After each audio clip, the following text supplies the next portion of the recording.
now that we have created our masterpiece, otherwise known as our Twitter page background image, it's time to show the world, or at least ways the Twitter world. Now in this video, we're going to configure, upload, and set up our newly created background image. So let's jump right on into it. Now as far as installing it, no problemo. We head on over here to settings, but before I do that, let me go on back here to home. I want to show you something.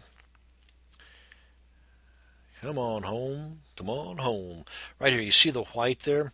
That's what I was talking about in the prior video, that now that same Pepper image is has a transparent background. So I'm going to go ahead and change that real quick so that it blends in better with the green, or what will soon be white. So I guess it doesn't really matter, but I just want to show you the difference there. So if we go on over to settings and picture,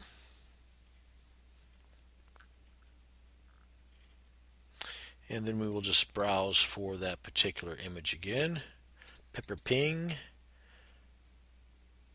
Save.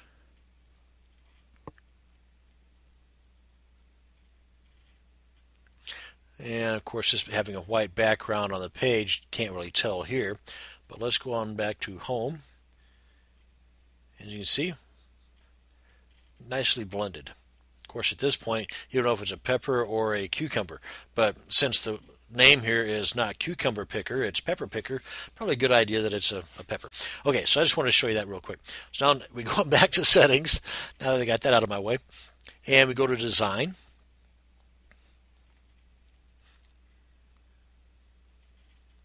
And this is the current design, because you can just click on these guys here, and it'll change the background pretty quick and easy for you. But that's not about us. We want to make things difficult, don't we? We want to change it to a custom background image we made ourselves. That's right. So we go over here to change background image, and just like we did with our picture, we browse for the background image that we created, and it is this guy here. Open. Now this tile background, what this is, our background image was, if you recall, 2048 pixels by 1707 pixels, I believe. This tile background is in case you were to have a background of say 100 by 100 or smaller, even 10 by 10, and you had this box checked, then it would tile, or it would repeat that image over and over and over and over again. So if you had one solid background image, maybe it was the same color as your web page or your blogs, maybe it's an off color of a particular color scheme, but it's one that's unique to your brand. Well, no problemo. You can go right here, take that, and that will be repeated throughout the entire page. But that's not for us. So we go here. I just wanted to let you know what tile background means. Click on Save Changes. And there we are. Okay, so that is our custom background image uploaded. Now we want to make some changes to our sidebar, which is now black because of the choice that we made over here. Let's go here, click on Change Design Colors. The sidebar, if you click on any of these boxes here, this color wheel comes up, and we want to make that white. I'm sorry. We just drag this guy here. As you can see, it's changing the colors as we change it, kind of live. And then it blends in perfectly. You can see right here the dividing line. Let's get that to blend in perfectly with our background.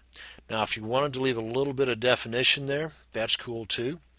And as far as the rest of these elements, the same thing holds true. The background, if your image was say 1800 by 1000, which I find that some images are, if you have a large enough monitor, you will see the background color at the edges of your custom created image, and this is what would be showing through.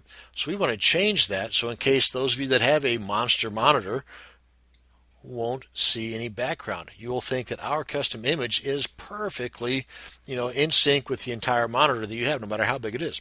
Cool. And links, you can do the same thing. Click here. Let's change the color to, let's go with like red hot red or something like that.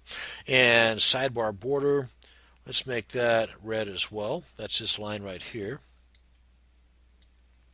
And I think that's pretty much it. The text looks pretty good. We'll leave that alone. Yeah, change has been enough. Then come on over here, click on Save Changes, and there we have it. We go on back home. You can see the text has been changed, the background, the sidebar color, the sidebar border. Go on over to the home, and there, folks, is our custom image with our tweaks to our Twitter page. That's going to bring us to the end of this video on how to upload your custom image as well as make some additional changes to other elements on your Twitter page. I hope you learned something. Thank you much for watching. Have a great day.